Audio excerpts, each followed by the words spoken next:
Hey everybody, welcome to another edition of Think Your Way to an Epic Life. And this is always one of my funnest podcasts is because I get to interview a married couple. So it's always a lot of fun. Jen and Vinay are friends of mine and my husband's, and we don't know each other that well yet. So I'm going to get to know them just about as much as you are today. So thank you guys for joining us. Welcome. Oh, welcome. It's good to Thank you for have having you. us. It's fun. It's going to be a blast. So let's start kind of at the beginning. Oh. You were born in India? Yeah, and I have a very checkered past, and life has brought me here, and this is what I'm doing now. And how about you? I was born in Kalamazoo, Michigan, so far away from India, and I was the daughter of a veterinarian, and so we were there while he worked for a pharmaceutical company, and then I was raised on a farm my whole young life, and then always in the Midwest, and came here in my 20s. Okay. Well, I had to go from that to where you are today, because the first time I actually met you, Jen, was at Real Producers. So guys, these people have been in the industry for like a little over 3 years, and they're already in the top 300 of 43 or 4,400 realtors. So that's what we're going to get to, but we're going to start just step by step. How did you get there, right? So that was your kind of beginnings. Mm-hmm. And what about education for both of you? Go ahead. Well, I have 2 degrees, essentially, one in hotel management and food technology, and another one in business and accounting. And I got that taken care of, and then I started traveling the world, and that's a story in itself, but that's been my educational background. Well, traveling the world was probably more educational than both of your degrees. That is absolutely correct. Seriously, is it really? It is, absolutely. I think we learn more in our travels than in one solitary classroom. Yeah, absolutely. I attended the University of Kansas for 2 years, and then I moved here, and I finished my degree at the University of New Mexico in dental hygiene. So I was a dental hygienist for 20-some years. I don't remember how many. And I retired in 2013. Just hands weren't doing it anymore. I had arthritis in my thumbs. So educationally, I went to the University of New Mexico. That's it. Okay, so that's quite a long career of having to dig into people's mouths, and what a difference now. Mm-hmm. Now you're digging into their hearts and their brains, and it is very different. It's funny. It's very funny. But I worked with a dentist who really had a business mentality, and he really taught that to those of us working with him. And I feel like I credit him for sort of that shift in my life. He's one of the people that I credit for that shift in my life. So, okay. Yeah, we've all had people that have touched us along the way and have helped create who we are today. Yes, yeah. Okay, so now we kind of have a background of the two of you apart. I can't even imagine you two apart. Can you? No. Although it feels like it's just been, sometimes you're like, wow, it's been 18 years. Like, I can't believe, it feels like yesterday we got married. Then I look at pictures of us when we got married, and I'm like, oh, we were really young then. We're so much younger. So, but it doesn't feel like that. So. Okay. Yeah, and I've always, life is a journey. You just never know what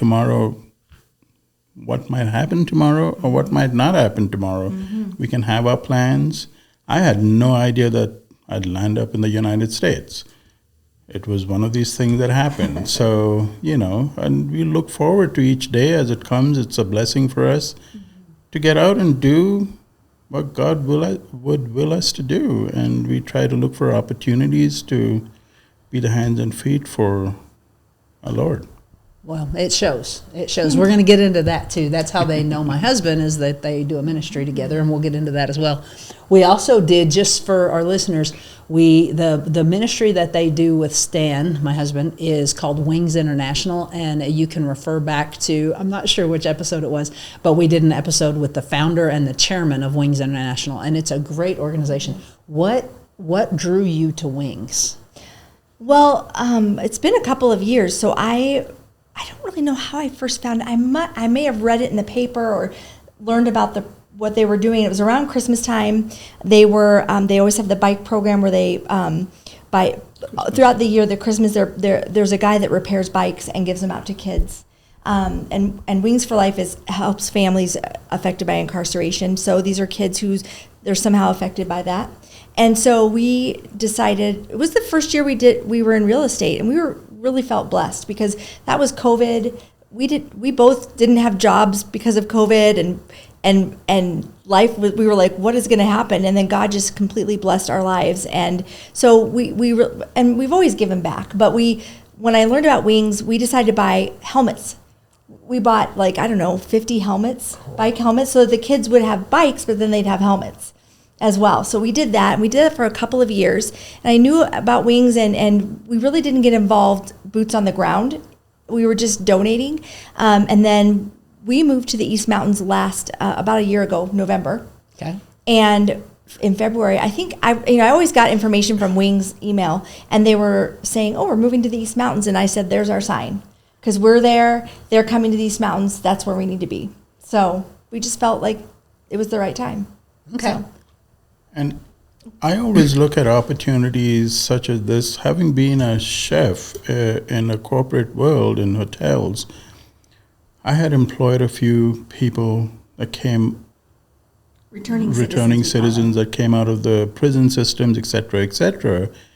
And my heart just went out, like, if I don't help them, who will? Amen. And that was the background, and that was what we felt. If we don't do our part in helping somebody that needs help, who will? Mm-hmm. Especially people coming out of the prison system, because it's just a sad place to be. And obviously they need help, and who's going to help them? Chance. They deserve that chance, and they want to work. I mean, that's just, I don't know, I think I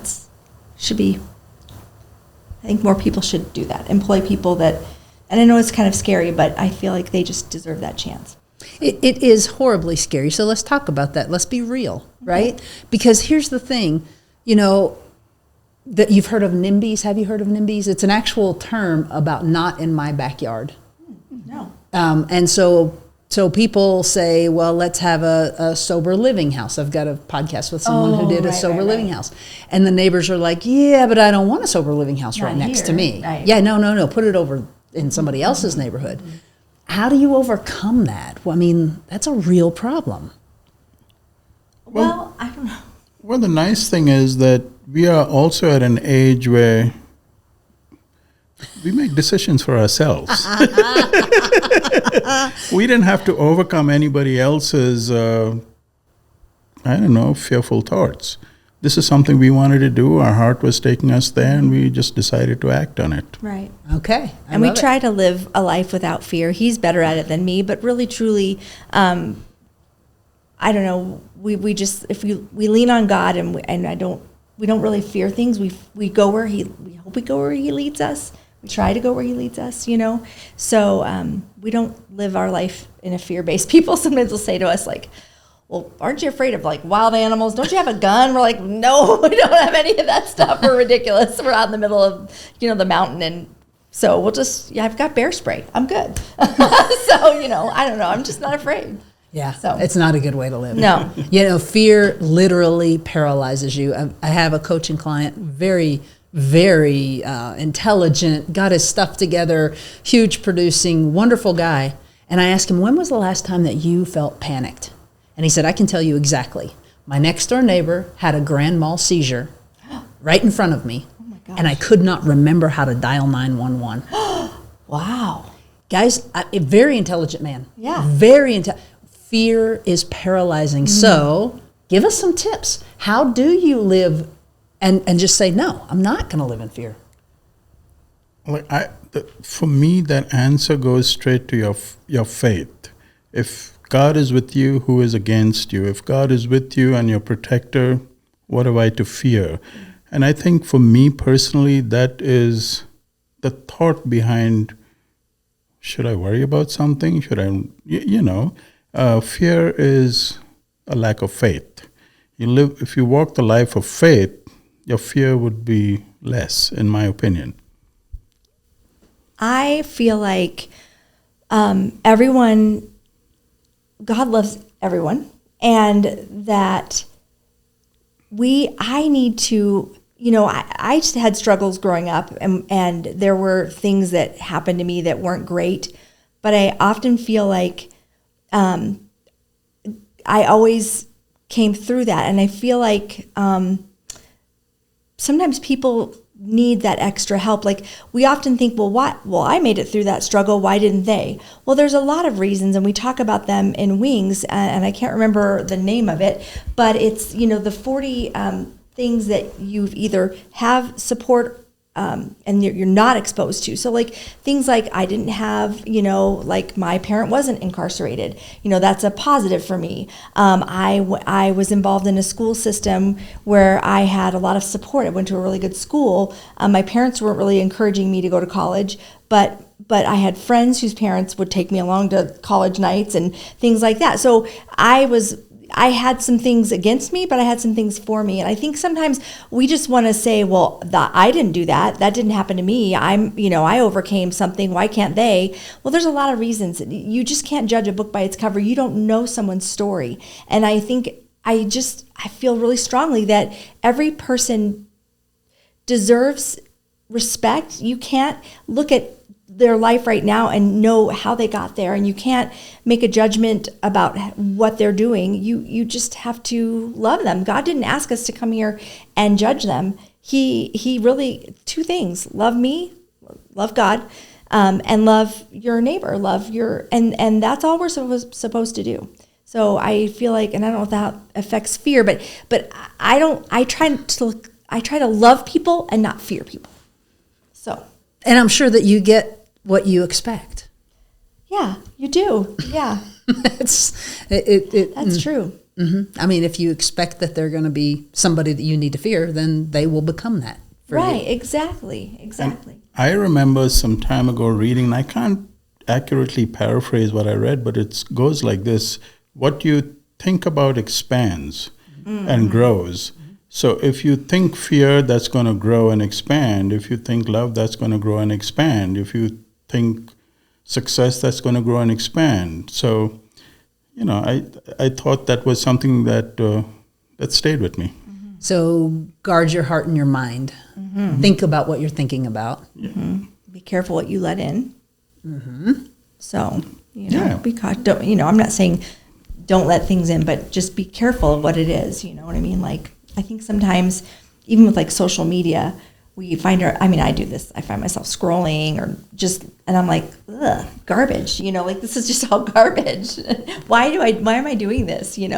So, yeah. Yeah. Yeah. Check yourself. Why am I doing this? It can be very detrimental. Yes. Okay. There's another phrase that a past boss of mine used to constantly say, and goes along the lines of something I just said, which is what gets managed gets results. So whatever area of your life you're managing or not managing is what you either need to manage or not manage. I mean, manage what you need to, what's important to you, because then that will get the results. We can't expect to grow our business if we don't manage our business. Mm-hmm. It's not just going to come from nowhere. Right. So we need to manage that element. Be intentional about it. And with every day, with your day, every day, you have to be intentional with your day. And just, if you're not, you're right. It's not, you're not going to go in the right direction. If you want to, let's say, grow your business, and like for us, it's more clients, meeting more people, that sort of thing. We have to intentionally have a plan for what we're going to do for that. Not just every day wake up and go, well, I think I'll do this today, or I think I'll do that today. You really kind of have to have a laid out plan for that. So which one of you is the planner? Well, we both plan in our own ways. Yeah. But we plan together. We both have visions of what, and those visions I think are common. As far as the execution, perhaps we are different. Like, I'm a list maker, and I have a calendar I write in. Like, I like to check things off. But he's super smart, and he can keep everything in his head and know what he needs to do. I have to have it written down. Well, I'm an Excel spreadsheet person. Yes, so everything is on an how many words do I need to say every day for for 10 clients. How many people do I need to reach out every day to get that one client? What so I have my breakdown on my spreadsheet. Have I done this today? Have I spoken to 10 people that I never known before? Have I, sent out these emails, text messages? How many words have I put out there that maybe would catch somebody's attention or not? But unless I do it, I know I'm not going to get any follow through or follow up with it. Right. So I'm all about, what does my spreadsheet tell me? Not what's in my head, but what's actually happening, You're letting your spreadsheet be your manager. Yeah. That's brilliant because, guys, let me tell you, when you are self-employed, it's a whole different world. Yeah. There is nobody telling you need to be here at 8 o'clock today. Right. And so you have to be your own boss. Well, and I often, when things are, like if things have slowed down or something, I think to myself, if I want a different result, what am I going to do different today to get to that result? We're slower. What do I need to do now to boost that or something? Because you go through, there are peaks and valleys. Sure. And markets change and things like that. So you have to think about, well, what can I do every day that will make a difference for that? So, and then you do it. You don't just think about it, you actually do it. So there's the key. Mm-hmm. There's the key. A lot of people think about it and they never actually take the action. No. So it is fascinating to me that you guys have had such a meteoric rise in such a short time. And it's not weird. I'm sorry. I don't mean to counter, but it's because you're intentional. Yeah. Right. So for you guys that are out there and you're saying, well, you just don't know, it's hard. I just got in the business. I just got my license 6 months ago and it's really hard. How hard was it when COVID hit? So I was Rookie of the Year that year. I don't know if you know that in 2020. I don't know if you knew that. I did not know that. So when COVID came along, I had started real estate school. He was still being a chef. We do have a background in investing in properties. I should make sure I'm talking into this, but we do have a background in property investment. So, and that's what he brought to the table. He always believed in real estate as an investment. So I had started school, and then Vinay had taken a job, he had taken a promotion, and then COVID hit.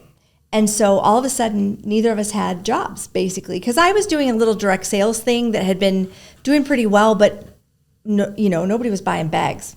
There's no reason to buy bags when COVID hit. That's the last thing. They're worried about where they're going to get their food or whatever. So, right. So we both just kind of took a hit. So I feel like I was motivated to get done and get my license because we didn't know. We didn't know where, thank goodness we had money saved for house payment, things like that, but we didn't know. And so I guess that lit a fire, and I got my license April 20th of 2020.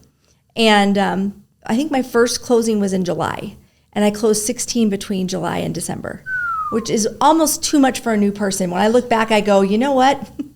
That was bad. That is, because there's a lot you don't know what you don't know. Exactly. And so I thank goodness I had my QB who was right there all the way and really supported me and helped me through all those things. And I learned a lot.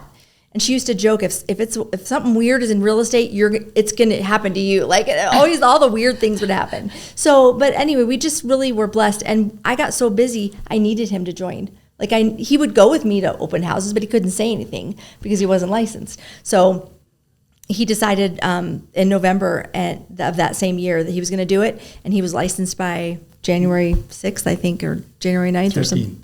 13th, anyway. It's January, early January. Overachiever. So, that we just really were blessed. And I feel like it came from a place of necessity, but then also we had a large sphere, which we didn't even know. Okay, so what is a sphere? Okay, a sphere of influence we talk about is the people that that might approach you for whatever business you're doing. In our case, real estate. And, they say that a person knows at least 12 realtors, and you have to make sure that you stand out to people and remind them that you are there. Well, we had a large sphere. I was in this bag business, but people just trusted us in real estate. And so we were really fortunate that a lot of people came to us, or we approached them, and they were willing to give us a chance. So give someone a chance. If you know someone that's a new realtor, give them a chance, because it's hard to get your first couple of deals, and then, and for people to trust you and think you're going to do a good job. So Sphere is just the people that and that you can just connect with. Okay. So you took that very seriously. You've been in the business now 6 months. You're coming into the business. Do you have separate roles, or are you both? Well, so at first we were both just like, oh, Vinay got this client. He's going to do everything from start to finish. Well, there were little tips in there a couple times. And one time I was sitting in my office at Simply Real Estate, and he wasn't there.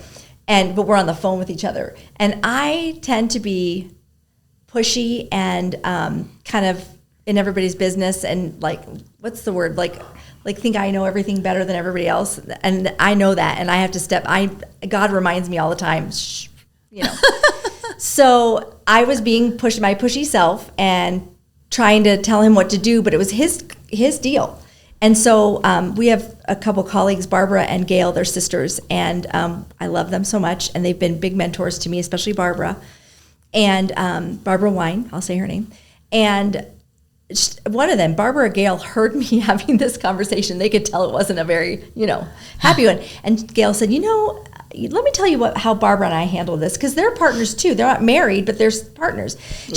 And so she gave me advice, which was so great. And she just basically said, what we do is we each work our own deals, and we copy each other on everything. But if somebody's maybe her sister's struggling with something, she'll ask her, do you need me to step in? And then she doesn't just step in. I was just stepping in. Gotcha. I wasn't asking if I was needed there. I was just putting myself in. But then it evolved.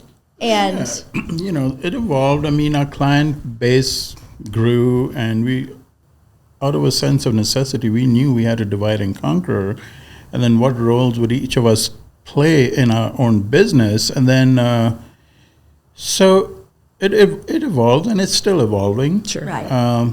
Like I focus on the new client, lead generating, all those kind of things, and she's more into the execution of the contract, and not that I wouldn't do it. No, and he can. That's your name. Sure. So we jump in. I mean, if she's too busy, then I'll just jump in and do everything that she would normally do. And I have people that are leads of mine that I stay in touch with, but for the most part, I write the contracts and follow up. We do have a TC. We have a transaction coordinator that we work with, so she really helps as well. But I write the contracts, and I kind of manage all that part of it. I do have some contacts that I keep in touch with too, but those are our primary roles. We both show houses. We sometimes show them together, but like he said, if we have to divide and conquer, and I always think to myself, we're so fortunate to have a team, because I think that's a secret to success, because we can cover more ground. That's right. And that's almost an unfair advantage over other people that don't have that. We're basically working to the same end, but we can split up and do what we need to do if need be. So, and he puts all the signs in the ground. And then there are times like if I'm out on the field and she's at home, I'm like, honey, I need you to write up an offer for so-and-so, or vice versa. Right. So that just speeds up the process. And as we all know, time is of essence in what we do for the most part. So, we've got that balance, and it's evolving. We don't have the perfect formula, but we are working on it. And, life's a journey. It is definitely a journey, and what an incredible journey. So you get a new client, and you get them. Does it matter who is going to take them? No, so we just kind of do it together. So let's see. Sometimes I bring them in too, but we have a new client, maybe someone we got a referral, we don't really know them, because a lot of our clients we know. We've been really fortunate. Every year I look back at the year before and see where did that come from, because it helps us to understand where our business is. And so, and that was the idea of my broker. I didn't come up with that. She told me to do that one year, and I do it every year. So anyway, we we both will go show houses to them, or and if we can't, but usually the first time around we try to go together so they meet both of us. That way, if one of us can't go another time, I think we unintentionally do that, but it just happens that way. When they're new, we try to meet them, and oftentimes we'll just try and meet them for coffee or some way to meet up with them so they can get to know. We always will. He'll put me in on every call, like, oh hey, here's my wife Jen, and I wanted you to meet her over the phone.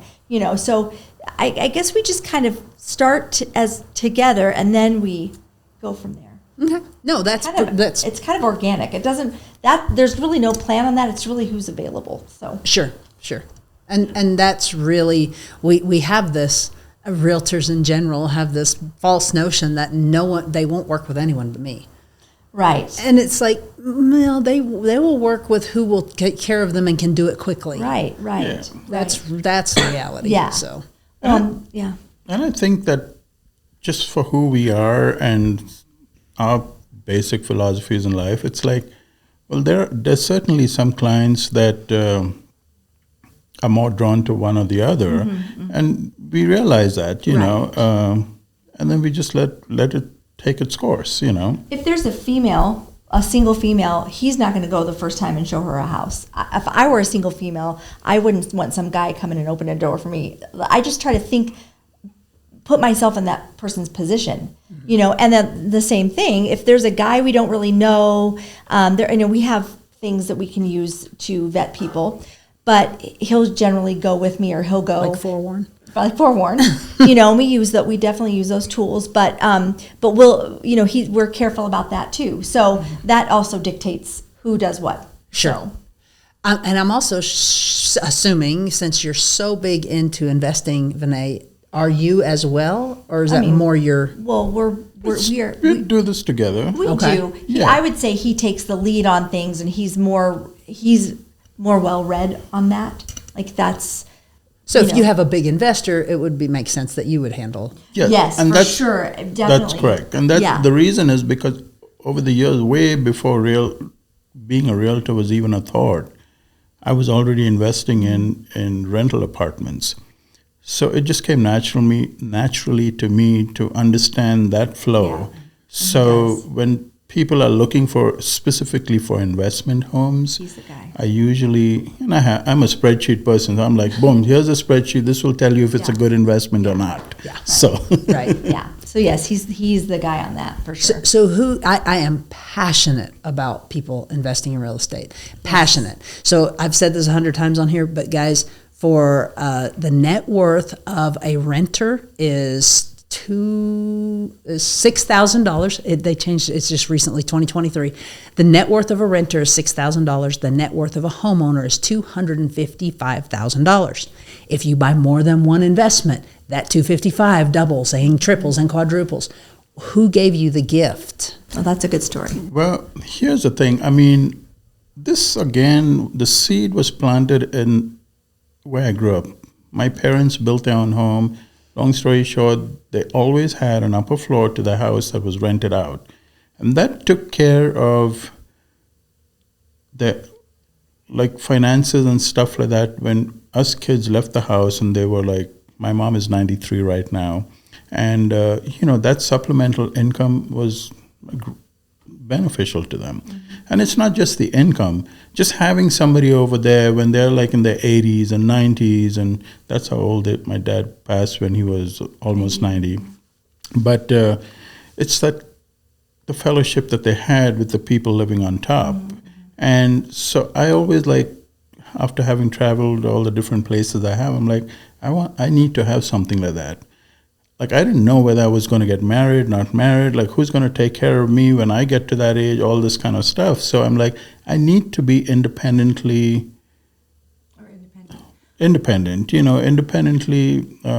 the word? Wealthy, not necessarily wealthy, but I need to be independent enough where I'm not reliant on a job, what if I on lose somebody my job? else. Yeah. So, Passive income. Passive income. There you go. So that was how it got started. And then being an accountant by profession in terms of everything that I studied, this is what happened. When I was in Canada, I was there for 12, 13 years, and I would see things and I'm like, I just don't want to be that way. And I just realized I was paying a lot in taxes. So I started reading books on how to save on tax liabilities and what are some of the things we can do to help ourselves. So as a single person, so I got very involved with understanding the tax structure and what we can and cannot do, et cetera, et cetera. So that sunk in, and I was fortunate. I got an opportunity to practice all the things that I actually was reading about, and then looking back since. So Vinay is he continues self-education. He's such a reader. He's telling me driving over here all this stuff he's learned and just something he read today or yesterday. And so he's very, very self-educated. I would like to interject on the point he made about his parents that having that rental apartment. So Vinay and I met online on a Christian dating site. He was in Canada. I was here. I had all these rules about dating online, how they were going to be real close. They were going to have a picture of themselves, all these things. He had none of that. and here we are today. So but when we first got married, we were essentially strangers. We had spent about the equivalent of 4 weeks together in the year prior to getting married. And then he came here and we got married. So, so his big thing when we went to look for a house, because we were home buyers then, was he wanted to have this place for a second dwelling. This is 18, 19 years ago. So this is, people weren't thinking that. Now everybody's talking about ADUs. That's the thing. Sure. This guy, he was like, that way, if for some reason we can't make our house payment, something happens, we have rental income coming in. And most realtors looked at us like we had two heads. That's what I always say. They looked at we went into so many open houses and they looked at us like we had two heads. And so finally we met this great realtor and he listened to us and he found the house we were looking for. So we had this home and we still own that home. Yes. And now we rent both sides of it and we bought another home. So, and the other thing I wanted to say when we were talking earlier is, so one of my whys, one of my big motivators in doing what we do is to impact the lives of women who are single moms. I was a single mom, very young, and I never believed that I could buy a home. Now that I'm a realtor, I'm like, why did I have that belief? But I struggled with belief in myself for a lot of years and made poor decisions because of that. And but one of the things was if I could have bought a home. My life would be so different, although I like my life now. But I'm just saying, like you said, I feel like I need to impact women. I need women who are young moms or whatever to know that buying a home, you don't need a man. Not that not having a man is great, it is, but you don't need that to buy a home. You can do it yourself. And don't be afraid to talk to someone. Go talk to a lender. Find out what you need to do to get there. I wish more people believed that it was possible. I wish more people knew that homeownership was possible, because homeownership, in our belief, is the true route to generational wealth, which is such a big deal, because that is what sets kids up for a future of success. So anyway, I could go on, but I'm very passionate about educating people who don't believe it's possible, that it is possible. Amen. You guys listen to it over and over again because it is very true. It is wild. I've been doing this podcast for over a year, and 3 of my guests, 2 of them bought their first home at the age of 20 and 1 of them at 21. And so imagine their lives. Just imagine. Right. Oh my gosh. Home values have gone up so much. In 2020, if you had a $300,000 home at the end of 2020, it would have gone up $63,000. Your net worth, just by living where you live, would have gone up by $63,000. Right, exactly. It's just, please don't not listen to what she's saying here. Buy a home. And I do want to add to that as well. For anyone who's listening out there who's trying to, make this American dream come true, I can tell you that homeownership is one of the ways that you could absolutely get yourself ahead of the game. I call it a forced savings program, where you're forced to put money into the home that you actually own, because if you don't put it, guess what? The bank's going to take it back. Yeah. So it's like being forced to save money and you're saving it in your own home, which essentially grows in value over time. But we are really passionate about explaining the process and idea to people that don't feel they can. And that's because when I first moved from India to this part of the world, all I had was a debt and 2 suitcases. And I knew just by reading and following through with some of the things that I read, I was able to buy my first and second and third and fourth and fifth homes, and it just went on from there. And it wasn't because I had anything to start with. But what I did have was a dream to be able to do things because I can. And one thing I can say after having traveled to many places, there is no country like the United States that has the opportunities to do whatever your mind allows you to do. If you can think of it, you can do it. You just have to have somebody to help you, guide you, and there are a lot of people out there that do that. And we aspire to be people that would inspire others to help themselves. Not because we get anything out of it, but we just want to see people helping themselves. Well, that's funny you say that, because one of the things we really preach is people that already have a home and they're looking to buy, we're always talking them into renting their house. Like most realtors would be like, no, we want to sell your house for you because I don't make any money when they rent. But I believe so strongly in owning property, and we want people to do that. So we talk people out of selling their homes a lot more than we probably talk them into selling their homes. Yes. And Yes. we also convert a lot of clients into becoming realtors. And we're not building a team. That's the other funny thing. I think 7 people, we're up to number 7. The people we've worked with that they become realtors. So we laugh. We're like, we lose customers because they're becoming realtors. That's funny. You can never lose. No, you can't. You can never lose. And then we have all these great friends and people that we work with that we really love. So, Right. Yeah. Yeah. So, excuse me.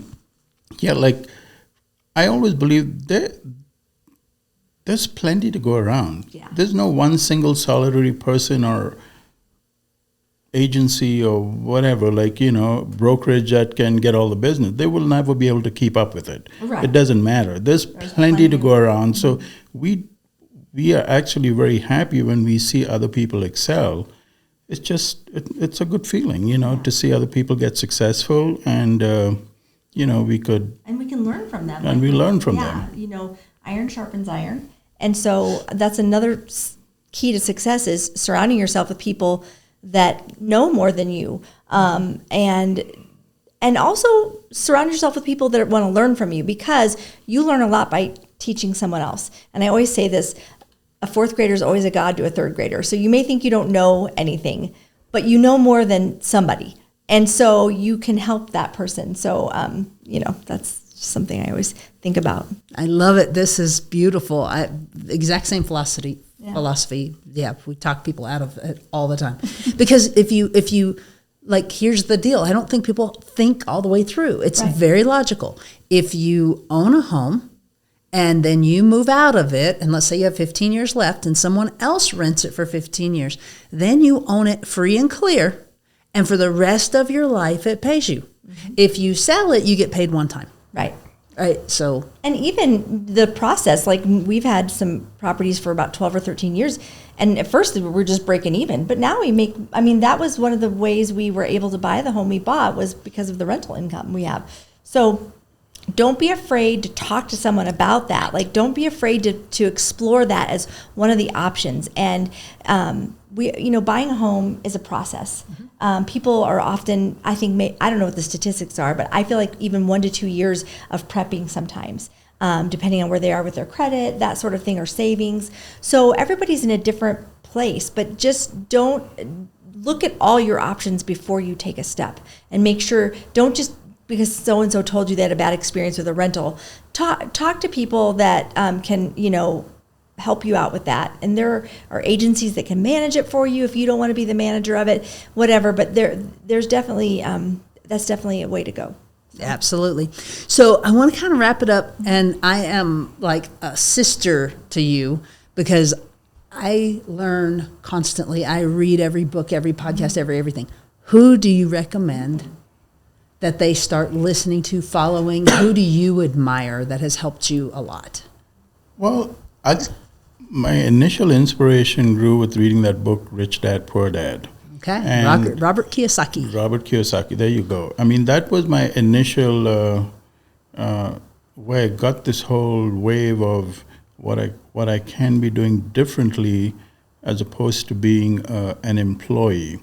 So I always say, like, start over there because it's light reading. It's not heavy duty. You don't have to know too much to understand that concept. And I think it's written very beautifully. So I recommend, that's because that's where I started. And then I just have managed to meet people along the way. I seek them out online and being different people from different walks of life. Like right now I'm following, I can't even remember his name, but I'm following this person. He's a marketing guy, and I came across him. He's not a real estate thing, but over the last 2-3 days that I've been listening to his little short, what do you call it? Reels, there you go. He talks about some really interesting things, and I'm like, I'm going to implement some of this. So, knowledge is power, and the more you have it, the more you're able to share it. The more you share it, your world becomes a better place to live in. Right. And I think that, you can't, what we know we can't take with us, so we may as well give it to somebody else who can use it. So Exactly. A book I love that I've read recently is The Compound Effect. I think that's just the tiniest changes, and it's just amazing. And do I always implement everything? No. I mean, but it is such an amazing concept of just making one small change, how over time, it's like compounding interest. It's the same idea. It's just it's gonna have an effect over time. And another one I really love is called the 12-week year. And that's basically saying if you focus on 12 weeks at a time, because what happens at the end of the year? We all let's hurry up, we're gonna make our goal. So this is the concept of if you think of your 12-week year, you're gonna do that. You're gonna get to that 4 times a year rather than just once. So it's a great read. It's a great concept, and I like that. Yeah, it's a great book too. And I remember one a pastor once saying, if you can do better, then your best is not good enough. Whew. So that stuck with me. If you can do better, then your best has not been good enough. So we always have an opportunity to do better. We will never be the best at anything, but we always have the opportunity to do better, align ourselves with people that will help you get better, and that would be time well spent. So. Yeah, they say you become like the 5 people you spend the most time with, so it's very important. Well, I feel like I could spend hours with you guys. This worked great. I'm sorry to be so selfish. I hadn't had time to get to know him, and now I do, and you got to be involved. So thank you very much for being here. Thanks for having us. Absolutely. I'm glad we had this opportunity to speak and get to know you too. There you go. And if there's anything that they can do for you, we'll have their information in the links below. So thank you so much. Thank you. Have a good day, guys. Bye, everybody.